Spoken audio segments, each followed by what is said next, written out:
इसी तरह के एजुकेशनल वीडियोस को पाने के लिए हमारे चैनल को लाइक कीजिए, शेयर कीजिए, सब्सक्राइब कीजिए और बेल आइकॉन को ऑल पर सेलेक्ट कीजिए ताकि आप हमारे सभी वीडियोस को सबसे पहले देख सकें।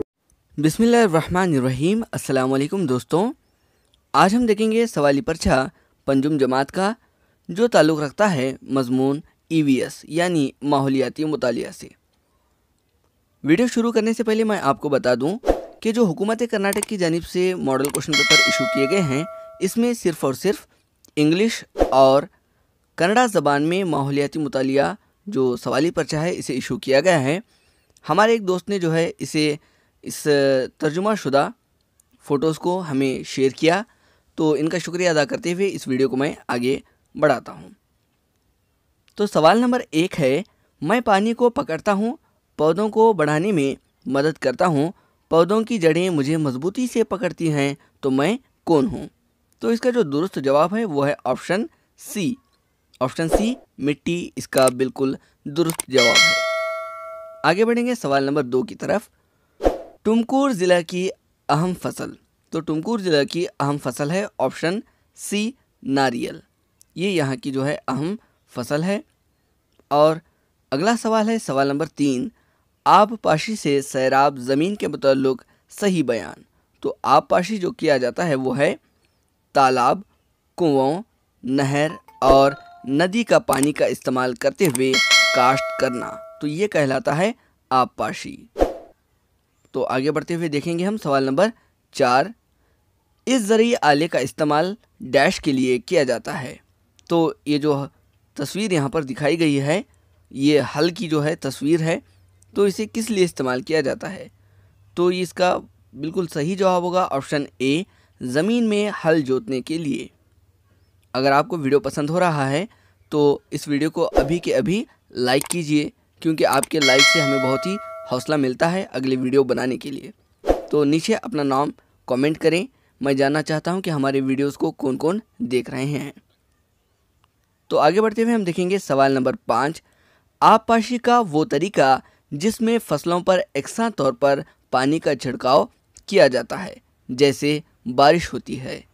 तो इसका जो है बिल्कुल सही जवाब होगा ऑप्शन सी, छिड़काव आबपाशी। सवाल नंबर 6 देखिए यहाँ पर, जानवरों से हासिल होने वाली खुराक दर्ज झेल में से है। तो जानवरों से जो खुराक हमें हासिल होती है वो है घी। तो बकिया जो है ये नबातात से हासिल होती हैं, जैसे मिसाल के तौर पर तरकारियाँ, तूर दाल या फिर धान, ये जो हैं हमें नबातात से हासिल होती हैं। तो दूध से बनेगा घी। तो दूध जो हासिल होता है वो है जानवरों से। सवाल नंबर 7, आजकल ज़राअत में बारीक अनाज, जिसे कन्नड़ा ज़बान में कहा जाता है सिरिधान्य, उगाने का हौसला अफजाई की जाती है। इसके मुताल्लिक़ गलत बयान। आपसे मैं यहाँ पर तवज्जो चाहूँगा, यहाँ पर इन्होंने दिया है गलत बयान, दुरुस्त नहीं बल्कि गलत बयान। तो यहाँ पर हम देखेंगे इसका सही जवाब होगा मज़ीद खाद और कीड़े मार अद्वियात की ज़रूरत है। तो ये बिल्कुल गलत बयान है। तो ऑप्शन ए इसका दुरुस्त जवाब होगा। सवाल नंबर 8 की तरफ हम रुख करेंगे।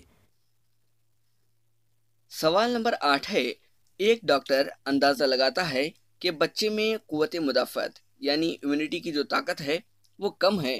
मुदाफ़अत को बढ़ाने के लिए डॉक्टर की तरफ से तजवीज़ करदा खुराक। तो इम्यूनिटी सिस्टम जो है इसका कमज़ोर है, तो डॉक्टर साहब किस तरह के अनाज को खाने के लिए इसे तजवीज़ करेंगे? तो इसका सही जवाब होगा ऑप्शन सी, फल, तरकारियाँ और सब्जियाँ। इन चीज़ को खाने से जो है क़ुव्वत मुदाफ़अत जो है हमारे अंदर बढ़ती है। तो आगे हम बढ़ेंगे सवाल नंबर 9 की तरफ। तले हुए खाने से परहेज़ करना चाहिए क्योंकि इसमें कम तग़ज़ियत और ज़्यादा होती है। तो यहाँ पर इसका तर्जुमा कुछ गलत अंदाज में हो गया है। तो यहाँ पर देखिए, तली हुई खाने से परहेज़ करना चाहिए क्योंकि इसमें डैश होता है। क्या होता है? तो इसके अंदर सबसे ज़्यादा जो है कार्बोहाइड्रेट्स होते हैं। तो ये इसका बिल्कुल सही जवाब होगा। सवाल और एक बार मैं दोहरा देता हूँ, तले हुए खाने से परहेज़ करना चाहिए क्योंकि इसमें डैश होता है। क्या होता है? कार्बोहाइड्रेट्स होता है। कहीं ना कहीं इसका जो जवाब लिपिड्स भी हो सकता है, एक बार मैं इसे कंफर्म करने के बाद नीचे कमेंट में पिन कर दूंगा, आप देख लीजिएगा।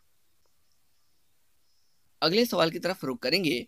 सवाल नंबर 10 है, जब आप एक साफ करने वाला रबड़ और लकड़ी के टुकड़े को छूते हैं तो इसकी खुसूसियत का एहसास होता है। तो क्या होता है? यहाँ पर दिया गया है ऑप्शन ए, रबड़ नरम और लकड़ी का टुकड़ा सख्त है। तो ये इसका बिल्कुल सही जवाब होगा। आगे बढ़ते हुए हम देखेंगे मादे की खुसूसियत से गैर मुंसलिक बयान। आप सवाल को बहुत ही ख़ास अंदाज में आपको पढ़ना होगा, बहुत ही तवज्जो के साथ।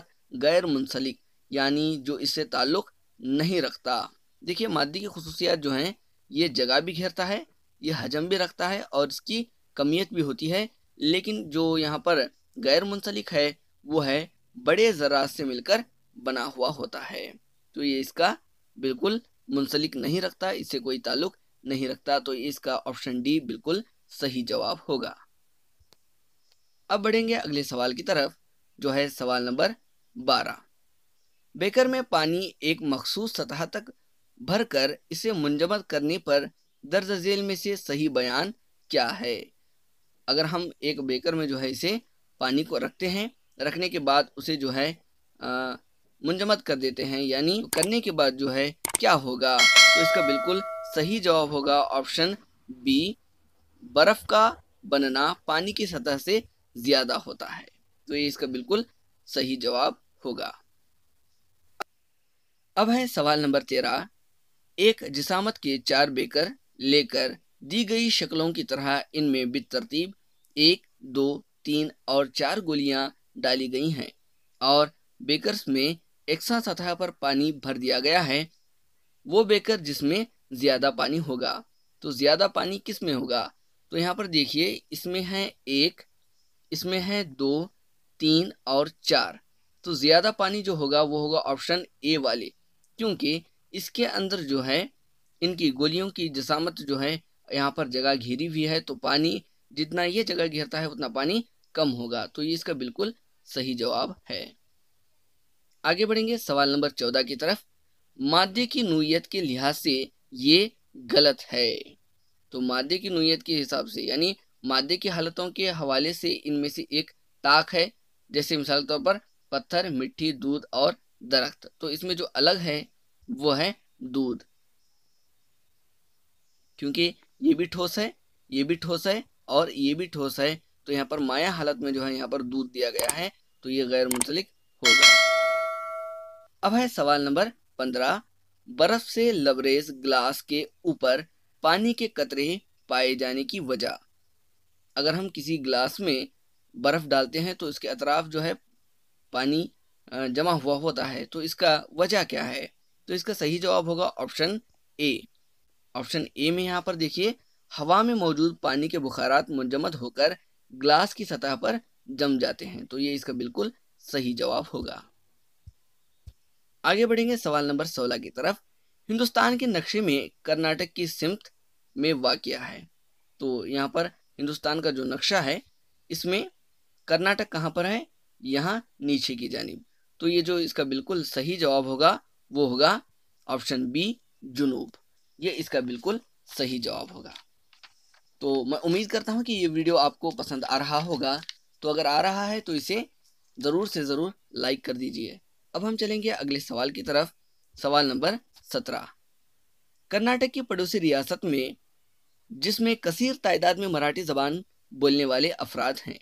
तो हमारे कर्नाटक के करीबी जो रियासत है वो है महाराष्ट्र, जहाँ पर ज़्यादा से ज़्यादा मराठी बात की जाती है। आगे बढ़ेंगे सवाल नंबर 18 पर। हिंदुस्तान के पड़ोसी ममालिक के ग्रुप ये हैं। तो हिंदुस्तान के पड़ोसी जो ममालिक हैं वो होंगे ऑप्शन ए, श्रीलंका, चीन और पाकिस्तान। देखो, अमेरिका हमारा पड़ोसी मुल्क नहीं है। यहाँ पर देखा जाए तो कनाडा भी जो है हमारा पड़ोसी मुल्क नहीं है, और यहाँ पर देखा जाए तो जापान भी हमारा पड़ोसी मुल्क नहीं है। सवाल नंबर 19 है। हिंदुस्तान के मगरबी सिमत में ये आबी ज़खायर मौजूद हैं।